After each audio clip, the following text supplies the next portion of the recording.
Hi, gang. Welcome to the adventure through Exodus. We're going to go to Exodus 22 today to continue our verse by verse study through the book of Exodus. One of the things that's most notable in this section of scripture is the idea of God beginning to give them the law and understanding who He is and how His ways are applied to their life. And so, in the section of scripture we're looking at today, we'll see this very practical application of the law to their lives. And when you look at it, it just makes you wonder, wouldn't that be amazing if we had that attitude all across the world today, if we had that same approach to everyday life, where honesty and integrity and commitment were the core belief and assumed to be in place on every person, so that honesty and justice had meaning in everyday life. What a different place the world would be if such a thing were to happen.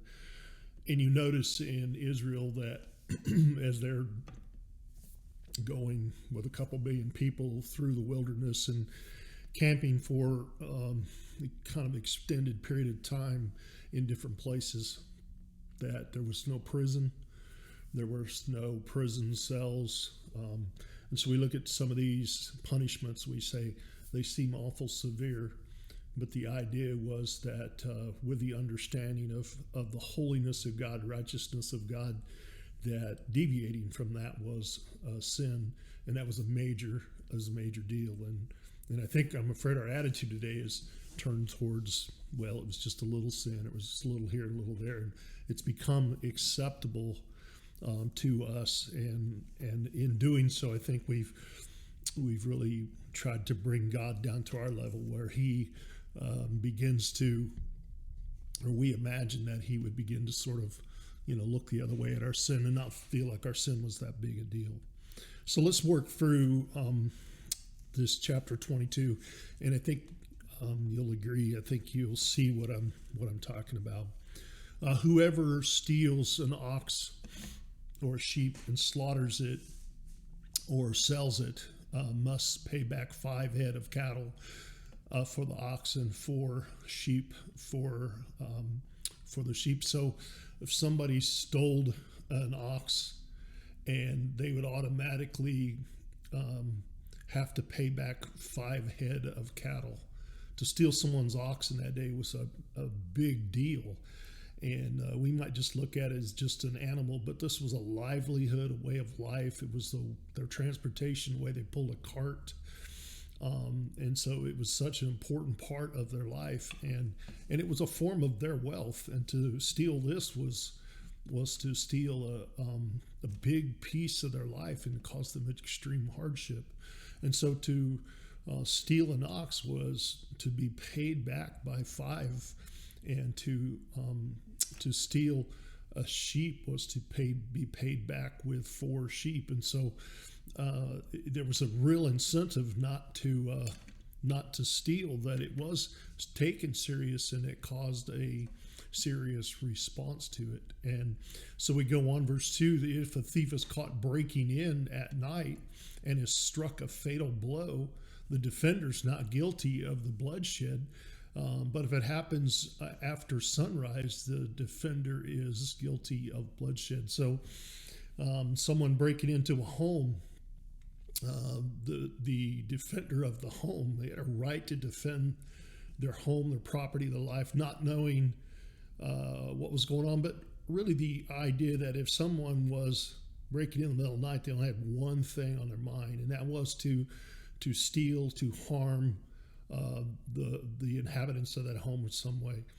And so someone breaking in at night, the defender, if they struck that person and killed them, then they were not held as committing a murder. If it was during the day after sunrise, then that's when people are coming and going, when things are going on, and there's at least some thought that there were other reasons someone may have come in, that someone may have entered the house even to the point where you would say maybe it was someone entered by accident. They entered in a hurry with important news or serious news, but that there was at least to be a pause, to consider why someone, that it is in broad daylight, that there may be other circumstances in play in broad daylight, and that that defender of the home had to at least investigate, give pause before making an assumption like you might do in the middle of the night.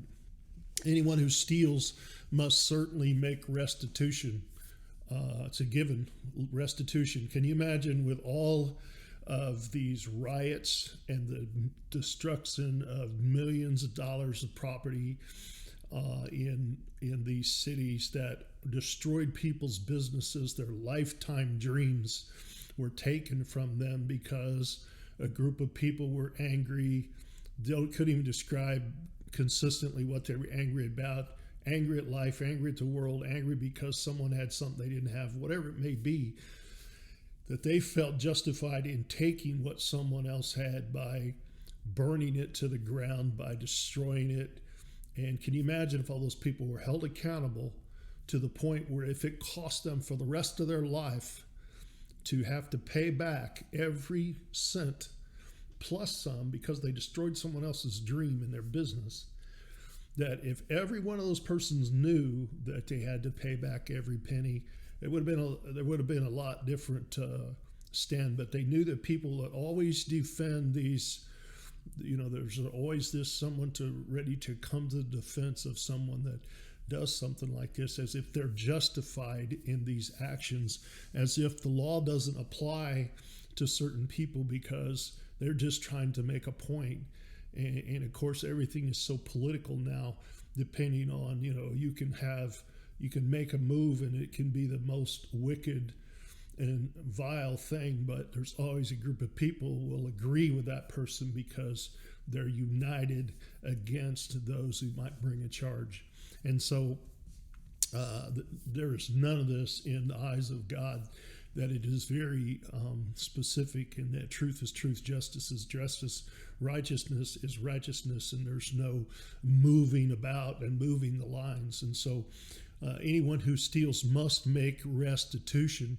But if they have nothing, if they can't make restitution, they must be sold to pay for their theft. And this is the idea of their life becomes the payment.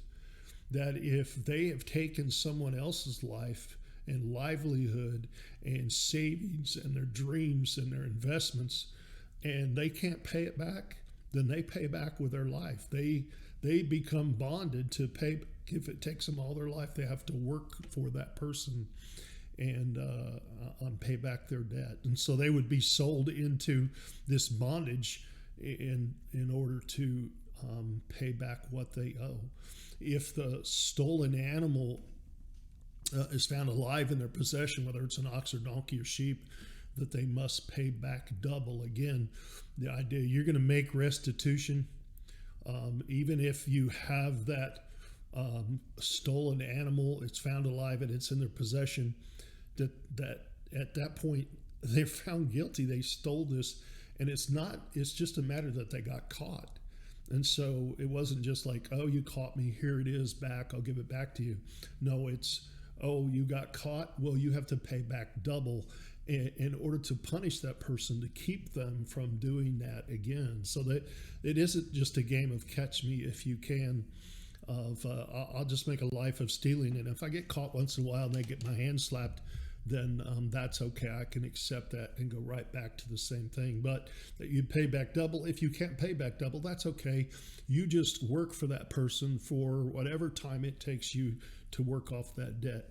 And you can imagine there would be a real incentive to maybe take on a different lifestyle than stealing and thievery. If anyone, scroll that up a little bit. If anyone grazes their livestock in a field or a vineyard and lets them stray, and they graze in someone else's field, the offender must make restitution from the best of their own field or vineyard. And This may not have been so much in play in the early times of them moving about so much on their way to the promised land or the wilderness wandering, but the idea was the same, that if this even goes down to the grass of your field or the fruit from your vineyard, that if someone allows their animal, because they haven't used due diligence to take care of their animal, that their animal wanders into the field and grazes, that they would have to pay back even the grass, even the fruit of the vineyard, and make restitution from their own field or their own vineyard. Verse 6, then if a fire breaks out and spreads into the thorn bushes so that it burns shocks of grain or standing grain or the whole field, the one who started the fire must make restitution. So we see that idea of restitution, and we see the word restitution show up over and over and over again, because restitution is the very core of what the application of these laws is about. Is that we can't have a set of standards for ourselves and a set of standards for someone else. That if we're going to love our neighbor as ourselves, then we have to treat that person as we would expect to be treated. And that if someone burned our field, our crops, the way we were going to be able to feed our family or feed our animals, and that's taken away because someone was negligent in the way they handled fire, they didn't keep track of the fire, then that person should stand up and make restitution for this. And so these things should be, in loving your neighbor, it shouldn't be a matter of law where it says you have to do this, but if you truly love your neighbor, it should be a matter of, I messed up really bad, I've made a serious error. Let me fix my problem. Let me make restitution for you. And it should be a matter of acting out of love and not a matter of law. And so just in the keeping of the law, God didn't want to create a bunch of laws that says you will do, you will do, you will do, you won't do, you won't do. You can make laws from here and until kingdom come and never capture everything that the sinful mind can find a way around or justify in our own mind.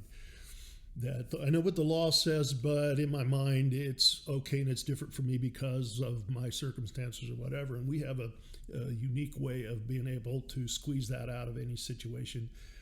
But God says He wants to change the heart, and the laws show us what a heart that chases after God would look like.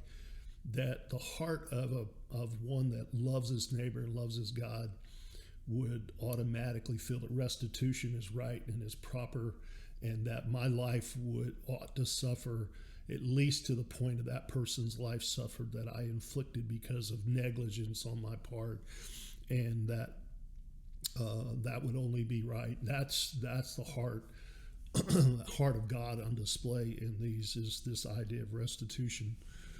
So verse 7, if anyone gives, scroll up again, if anyone gives a neighbor silver or goods for safekeeping, and they are stolen from the neighbor's house, the thief, if caught, must pay back double. And so you can imagine someone gives something to their neighbor and says, please keep this for me. And then a thief breaks in and steals that, then the thief, if caught, must pay back double.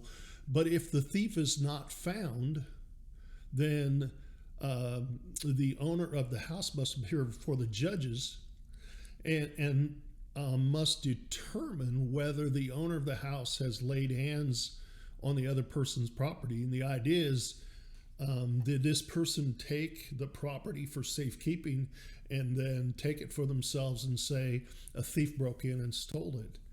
And wouldn't it be nice if we never have to worry about such things? But that's just not the world we live in. And so you have to go before the judges, and they have to determine whether the person keeping those goods, if they had done something wrong. Now, there's two sides of this thing. If you give someone your goods and you didn't trust them to take care of them, then there's some responsibility on you. That you should take care of your goods. You shouldn't expect someone else to take that responsibility from you. And in the same way is that someone gives their goods to you, you have to understand that you are taking that responsibility on to protect them, and that should a thief break in everything, you have to understand that what it's going to look like, and you're going to have to stand and be analyzed and judged, and your heart would be checked also. And so there's two sides to that responsibility, and there's considerations that must be taken into account. And these are good things for us to think about.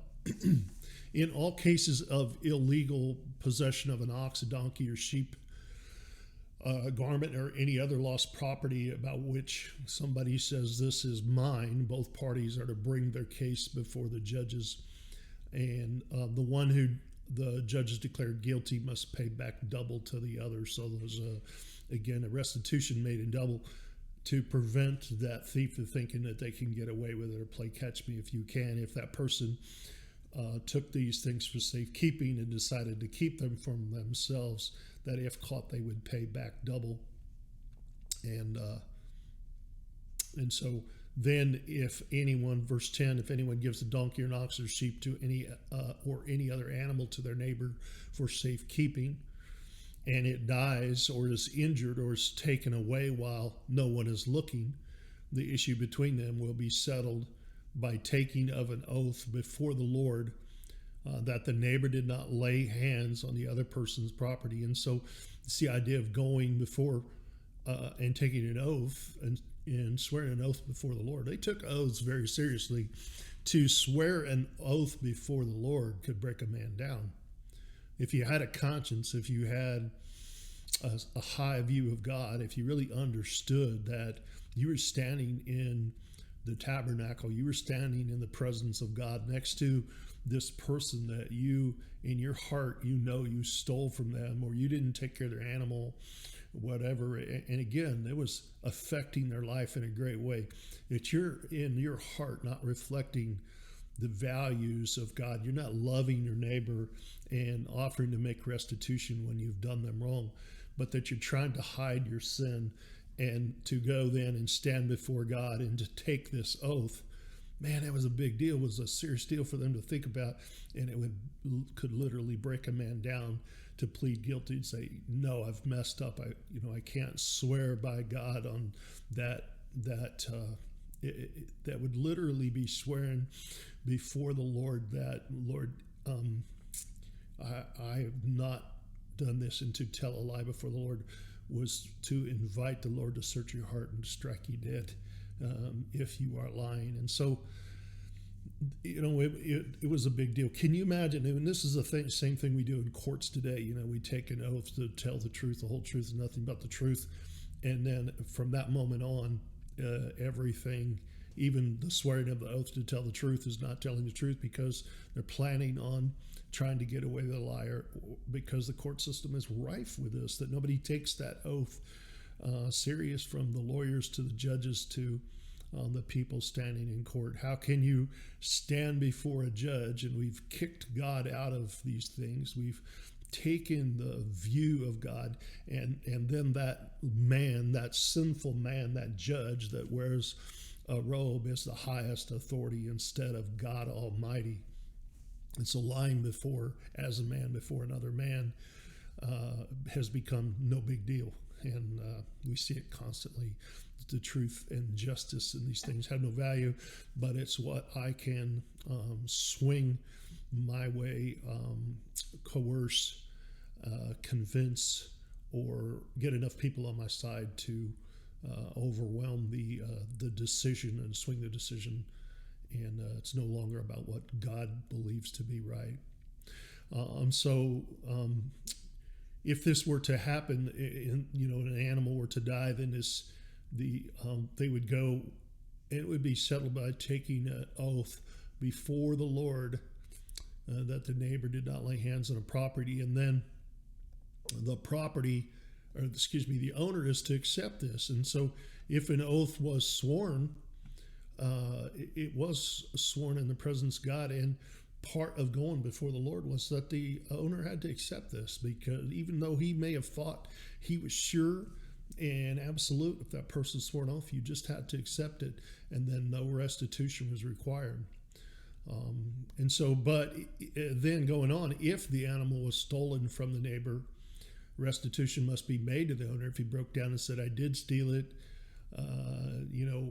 guilty for whatever reason, and all the excuses that we would bring for our thievery. But he did say he was guilty. Then if it was torn to pieces, you can imagine an animal was torn to pieces by wild animals, the animal was lost, and he felt bad, but he knew if he would have to make restitution, and he couldn't. He didn't have any money, and so he tried to lie his way out of it. We can imagine that scenario happening. If it was torn to pieces by a wild animal, the neighbor was to bring the remains as evidence, and he should not be required to pay for the animal. If anyone borrows an animal from a neighbor and it is injured or dies while the owner is not present, they must make restitution. But if the owner is with the animal, the borrower will not have to pay. And so you can imagine, I'm borrowing the animal, the owner and the animal come together and they're doing some work, maybe hired that person and that animal to do some work, and the animal dies, then he doesn't have to pay because the animal was hired. The money paid for the hire covers the loss. And so, again, you can imagine all the different scenarios that you could come up with about the application of this, and there's so many more than it's even covered, but it shows the idea of loving your neighbor and the idea of restitution that is required by God in this community setting. And so to move on to a section that the Bible highlights social responsibility. If a man seduces a virgin who is not pledged to be married and he sleeps with her, you're not talking about rape here, but if a man seduces the virgin who is not pledged to be married and he sleeps with her, he must pay the bride price, and she shall be his wife. He seduces her, he sleeps with her, congratulations, you have a bride, and you are now married, and he has to pay the bride price to the father. If the father, though, absolutely refuses to give her to him, then he must still pay the bride price for virgins, because now she is it's going to be so much harder for her to find a husband, because she has essentially been married, slept with a man, acted as if she were married, that it's going to be so much more difficult. So he still has to pay this bride price because what he did was completely inappropriate in seducing her in this way, and treated her like he was going to marry her, but he did not have the blessing of the father, and he did not have the right, because she is under the father's care until the father releases her. And then it seems like these sort of random lines. Verse 18, do not allow a sorceress to live. You don't see a lot of questions or exceptions. And there's an interesting question popped up when we studied this on Wednesday night was what about sorcerers? And it's an interesting thought, but again, you could parse and pick apart all of these things and come up with so many other ways. What's a sorcerer? And if they're not allowed to live, how are you supposed to kill them? And what about the sorcerer? And on and on and on. But the concept and the idea is the same, that you do not allow a sorceress to live, that there was to be no compromise. And the idea is that in this social responsibility, there could not be any compromise with sorcery. And so that's what it looked like to be in community as God would have them in community. Anyone who has sexual relations with an animal is to be put to death without compromise. There was no well, what kind of animals and there was no discussion about this, and anything beyond that would be compromise. So these are very single points This is what it says. There aren't exceptions, and there aren't room for justifications. Whoever sacrifices to any god other than the Lord must be destroyed. And that sounds so harsh because half of them in the crowd, and I don't know that the number was half, it's kind of a, in general making a guess, but there was idolatry that was brought out of Egypt with them. Idolatry was a problem with the Israelites from the beginning. It was a problem all the way through, all the way through the Bible. We see that it was a problem. And so whoever sacrifices to any other god other than the Lord must be destroyed. And so there's no room for compromise. And it becomes very clear. And you can look at that again. You can look at that as a legal, don't do this or you will die. But you can also look at it, and what we should look at it is if your heart is consistent with loving the Lord your God with all your heart, mind, soul, body, there is no room for sacrificing, no time for sacrificing to any other God. And there would be no reason to sacrifice with any God. So for any other God. And so it becomes this again. What we see in the law is can be viewed as the way practically how these things, being a good neighbor, loving the Lord, plays out in our life day in and day out. Do not mistreat or oppress a foreigner. For you were foreigners in Egypt. How quickly people forget. You say some of the worst oppressors were those that once were oppressed. Some of the worst slave masters were those that were once slaves. Don't forget where you came from. This is a good lesson for us that we were all once in bondage to sin, to now look down our nose and treat those who live a sin-filled life as if we've attained some high moral and spiritual high ground, and we're looking down on all the little people, and which is ridiculous. We should never forget that one, we don't possess any moral and spiritual high ground, that there but by the grace of God go I, that we've done absolutely nothing to attain a righteousness, but it was given to us by Christ, who took our sin and gave us his righteousness, which is completely alien to us. And so we don't look at anybody as being any different than us, other than the Lord has delivered us and given us this precious gift, and others just have not received that gift yet. And we should be driven to share that good news and that gift to them.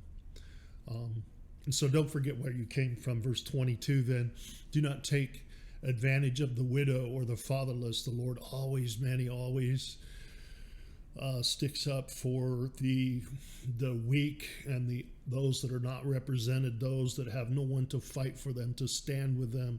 And so the widow and the fatherless, the widow and the orphan are always front and center through the scriptures.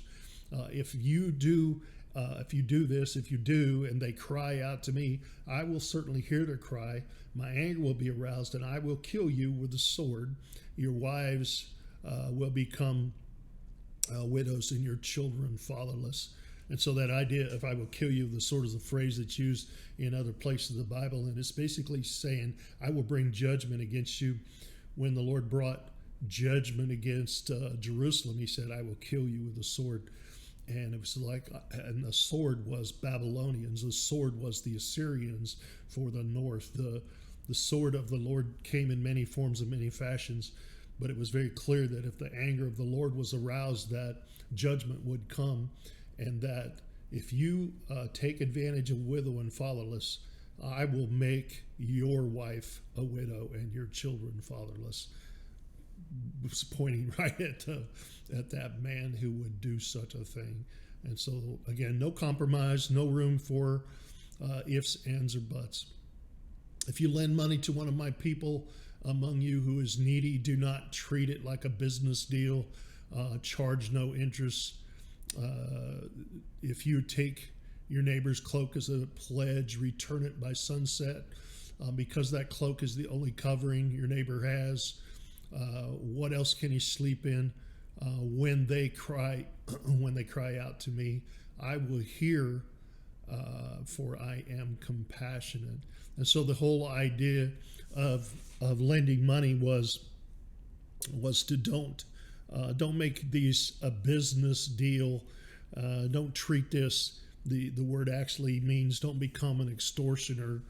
Don't look at this as an opportunity to lend someone that this is like these loan shark places that we see popping up on every corner that have no problem lending because they are essentially putting you in bondage to them for the rest of their life. They'll tell you when this will be paid off or help you figure out how to pay the debt. And they're not in it to make a little bit of money as a business to help someone out. They're in it to extort money from people. And the Lord defends against that sort of thing. And so if you do that to one of his people, he's talking to the Israelites, if you lend money and you become an extortioner, treat this as a business deal, then you're in trouble. So the way to get around that is you don't get to charge interest.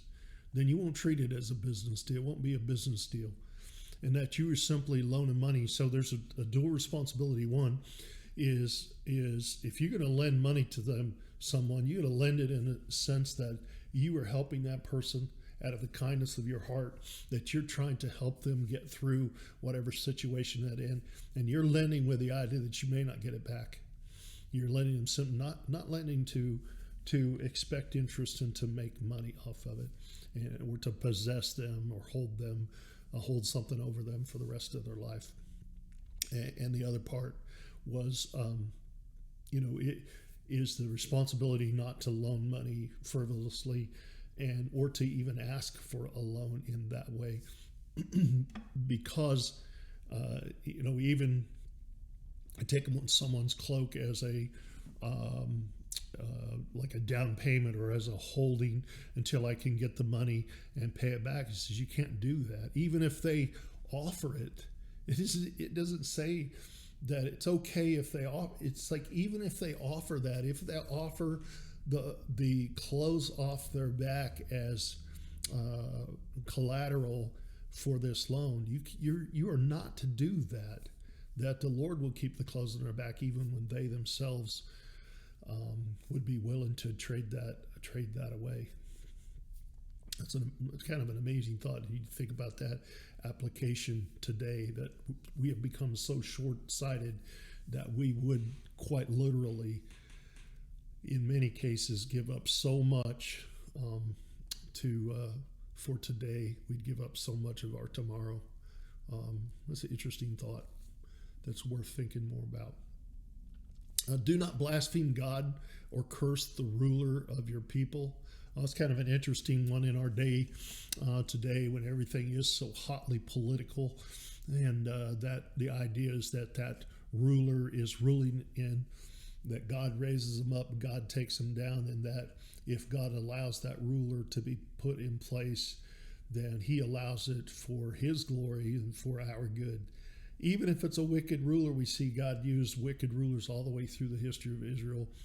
And he was never in any situation where he was wringing his hand going, what am I going to do now that there's a wicked ruler? That he raises them up, he takes them down. And so we have a responsibility to not curse that ruler, because to curse that ruler is to curse what God has allowed that ruler is standing and ruling, and God will hold them accountable that they are to be ruling in righteousness. And if they're not ruling in righteousness and ruling in the way that God would have them rule, then they give an account to God. They don't give an account to us. And so we have a responsibility to our rulers, whether we like them or not. And then, of course, that responsibility stays in place until they put us in a position where we can't stand before our God in good conscience. And so when they begin to tell us we have to do things that are against God's will, and they try to force us to be more like them, then we have a right to stand against those rulers. I think that's consistent throughout the Bible. But it's not an easy line to parse. It's mostly because our sinful nature, we tend to be drawn in and make it political too, when instead of just seeking God's will in a circumstance. So it's not an easy sort of straight black and white line to find, and boy, that's so easy to see in these days right now. With all the politics in place, that even churches are turning against each other for the different decisions they've made. Verse 29, do not hold back offerings from your granaries or your vats. You must give me the firstborn of your sons. The Lord claimed the firstborn in Egypt, that those firstborn were purchased by this blood of this Passover lamb. They were protected, kept from death, and God laid claim to the firstborn. Do not do the same for your with your cattle and your sheep. Let them stay with their mothers for 7 days, but give them to me on the 8th day. And the idea of given to them is the idea of they were set apart for service unto God. That might be sort of this priestly role of a firstborn son, that person that would rise to take the place of their father as this elder over the community, over this large family. As the father got older, that the elder son would step in behind him and serve that role of responsibility and accountability and leading and pointing the family towards the things of the Lord. And so at this time, when it talks about giving me your firstborn, those firstborn, I believe, probably served the role of a priest in that family, in that community setting, because there weren't a priest yet, right? There's no priesthood that's been discussed yet. And so even, before they came even to this place, that eldest son served a purpose and a role. And so this is almost like this is codifying what was already verbally understood from generation to generation, that elder son would step into that role. And so the Lord says those elder son, even that firstborn of the animals and the sheep, cattle and sheep, were also his, and in a sense that they would become sacrifices, those firstborn animals, and that firstborn son would become a life committed to the Lord. And from that 8th day, the 8th day would later be laid out in the law even further, but we know on the 8th day that was what was laid out for the covenant sign of circumcision happened on the 8th day for the males born, that on the 8th day they'd be circumcised. You are to be my holy people, so do not eat the meat of an animal torn by wild beasts. Throw it to the dogs. And so just this idea of wild animal being torn by wild beast, and that this was it's like saying don't eat roadkill. It was almost the idea that the Lord is providing for his people, that he is setting a different standard for them than what the world would have. And so setting them apart, and this is one of the things that would set them apart from all those that would be around them. And so that brings us to the end of chapter 22. Again, I hope that you see that, again, there was no call for prisons, for putting someone in shackles for the rest of their life, but there was a call that in circumstances where people would have to pay for the penalty that they for what they did with their own life. And so vastly different set of values than we're used to thinking through and seeing play out legal situations in our day and age. And again, can you imagine if every person knew when they stepped into a situation or would be dishonest, when they were going to steal, that they might be called to make restitution? It would change the way, it would change this world drastically if we all had that understanding. So pretty good, pretty great passage of scripture. Lots there to think more about. Hope this helps you bring the Bible to life for you, and that